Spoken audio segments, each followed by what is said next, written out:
오늘 10월 28일 욥기 14장 1절부터 12절까지입니다.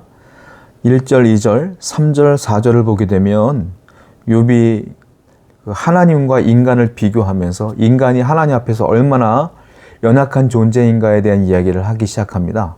1절, 여인에게서 태어난 사람은 생애가 짧고 걱정이 가득하며 그는 꽃과 같이 자라나서 시들며 그림자같이 지나가며 머물지 아니하거늘. 여인에게서 태어난 사람이라는 건 온 인류를 말하는 거고 사람 전체를 말하는 거죠. 사람은 뭐예요? 생애가 짧다. 그리고 걱정이 가득하다. 이 인생이 짧아요. 짧고 살아가는 동안 늘 해피한 적이 없는 거야. 늘 걱정이 있고 고통이 있고 그리고 꽃이 시드는 것처럼 인생이 그렇게 빨리 시든다. 우리의 젊음이 그냥 사라지는 것처럼 시든다. 세월이요. 우리가 어릴 때 생각해 보면 어렸을 때 인생들이 그냥 기억에 남아 있는데 그게 오래된 이야기 같지가 않잖아요. 얼마 전 이야기 같잖아요. 근데 벌써 세월이 흘러서 중년이 되고 노년이 접어들고 이제 하늘나라를 바라보는 나이가 됐다. 인간이 얼마나 생애가 짧은지에 대한 얘기가 나오죠. 참 욥은 지금 하나님 앞에 단독자로 쓴 거예요. 친구들한테 조용해라 얘기해놓고 자기 혼자 하나님 앞에 기도하고 있는 거예요. 지금 욥이 왜 하나님 앞에 이렇게 서 있으며 인생의 고통과 인생의 덧없음을 얘기하는 겁니까? 욥에게는 심각한 고통과 고난이 있기 때문에 그래요. 욥은 하나님께 나오는데 이 문제가 있었기 때문에 나오는 거예요. 이거는 지금을 살고 있는 모든 성도들도 비슷해요. 성도들도 하나님께 나아갈 때 어떻게 나갑니까? 이런 문제들이 있을 때, 고통스러운 일이 있을 때 하나님께 나아갑니다. 비슷해요. 왜 그럴까요? 인간이 연약함을 고통 가운데 알기 때문에 그래요. 그래서 절대자이신 하나님이 그제서야 필요함을 느끼게 되는 것이죠. 그래서 사람에게는 뭐가 필요해요? 하나님이 필요한 거예요. 저와 여러분들에게는 그래서 하나님이 필요한 겁니다. 하나님을 알지 못하는 사람들은 어떻게 보면 불쌍한 거예요. 아니 그 험한 인생을 살아가는데 짧은 인생을 살아가는데 하나님 없이 살 수 있을까? 여러분들은 어떠십니까? 만약에 하나님이 여러분 가운데 계시지 않았더라면 여러분들이 하나님을 믿지 않았더라면 지금 이렇게 하나님께 예배하며 살 수 있었겠어요? 벌써 내 인생 가운데 어려움을 몇 번이나 겪으면서 절망할 일이 얼마나 많았겠습니까? 그러나 하나님이 계심으로 우리는 이겨낸 거 아니겠어요? 하나님이 필요한 것이다. 이런 거죠. 3절과 4절도 비슷한 얘기가 계속 되어지고 있어요. 이와 같은 자를 주께서 눈여겨보시나이까? 나를 주 앞으로 이끌어서 재판하시나이까? 누가 깨끗한 것을 더러운 것 가운데서 낼 수 있으리까? 하나도 없나이다. 자, 하나님의 눈여겨보신다. 하나님의 눈, 그리고 하나님의 심판, 하나님의 시선과 하나님의 심판이 욥은 두려운 거예요. 하나님이 날 지켜보고 계신다. 그런데 내가 이렇게 어려운 것은 심판이라고 보는 거예요, 욥도.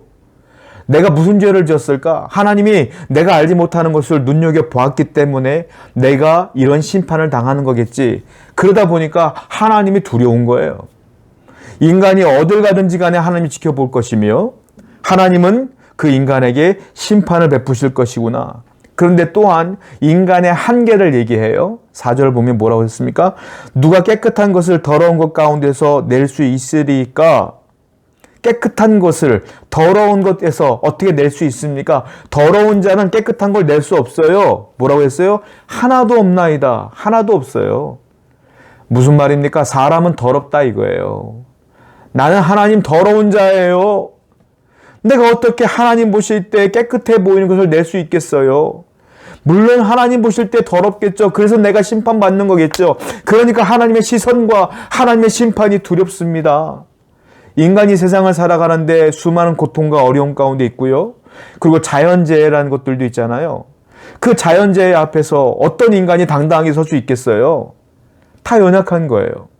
인간이 어떻게 순전하게 순진하게 정말로 깨끗하게 한평생을 살 수 있겠어요? 욥은 그럴 수 없다. 나는 더러운 자다라고 하나님께 토로하고 있는 거예요. 근데 하나님은 너무 지나치게 깨끗한 걸 요구하는 거 아닙니까? 나는 그래서 하나님께 심판받을 수밖에 없죠 라고 하는 거죠. 이게 뭐예요? 주님의 긍휼을 원하는 겁니다. 욥은. 나는 더러운 자니까 하나님의 긍휼하심으로 좀 용서해 주시면 안 됩니까? 라고 하는 거예요. 여러분, 우리에게 필요한 건 뭔지 아십니까? 하나님의 긍휼이에요. 여러분들의 삶으로 하나님께 나아갈 수 없어요. 여러분들이 갖고 있는 것으로 하나님을 만족시킬 수 없어요. 하나님은 깨끗한 걸 원하시거든요. 성결을 원해요. 성결. 그런데 그 어떤 사람이 성결하냐는 거예요. 그래서 우리가 필요한 게 뭡니까? 하나님의 긍휼이 필요한 거예요. 욥은 하나님께 기도하러 나갔어요. 왜요? 하나님의 긍휼이 필요하기 때문에. 내가 하나님께 기도한다는 건 하나님의 긍휼을 필요로 하기 때문이에요. 오늘도 하나님의 긍휼을 따라 기도하시는 여러분 되기를 바랍니다. 하나님의 긍휼하심이 없으면 우리는 멸망당할 수밖에 없어요. 오늘도 하나님의 긍휼이 여러분 가운데 있을 줄로 믿어요. 자, 9절과 11절은 비슷한 얘기예요. 그런데 반대 얘기기도 하죠. 9절, 물 기운에 움이 돋고 가지가 뻗어서 새로 심은 것과 같거니와. 물 기운. 자, 물가에 심은 나무가 있어요. 그 물 때문에 어떻게 돼요? 움이 돋고 가지가 뻗어서 새로 심은 것과 같다. 싱싱해진다는 거죠. 그런데 10절, 장정이라도 죽으면 소멸되나니 인생에 숨을 거두면 그가 어디 있겠느냐. 근데 사람이라도, 장정이라도, 튼튼한 사람이라도, 젊은 사람이라도 죽으면 소멸된다, 없어진다. 그것이 두려운 거예요, 욥은. 또 11절, 물이 바다에서 줄어들고 강물이 잦아서 마른 것 같이. 앞에 9절은 물 때문에 식물이 자라지만 11절은 물이 없어져서 가뭄, 물 때문에 뭐가 죽어요? 식물이 죽고 사람이 죽는다. 지금 무슨 말이냐? 사람이 죽는 것도, 사람이 사는 것도, 하나님의 물을 통해서 식물을 살리는 것도, 물이 가뭄이 들어 식물이 죽는 것도 다 하나님의 소관이요 주관이다. 사람이 죽고 사는 것 다 하나님의 주관이다. 이 말 아니겠어요? 그러니까 인간은 어떤 소망도 없다는 거예요. 이 소망은 어디에 있는 거예요? 하나님께 있다. 나는 그래서 하나님을 바라본다. 라는 욥의 이야기예요. 여러분, 세상에는 여러분들의 소망이 없어요. 하나님만이 여러분들의 소망입니다. 오늘도 하나님 붙들고 하나님이 내게 필요하잖아요. 그 필요한 하나님께 기도하며 긍휼을 구하는 여러분 되기를 축원드립니다. 기도합시다. 하나님, 우리에게는 바로 하나님이 필요합니다. 우린 더러운 자이기 때문에 깨끗함을 나타낼 수가 없습니다.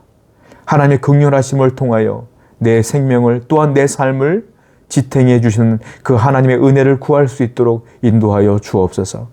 예수님의 이름으로 기도드렸습니다. 아멘.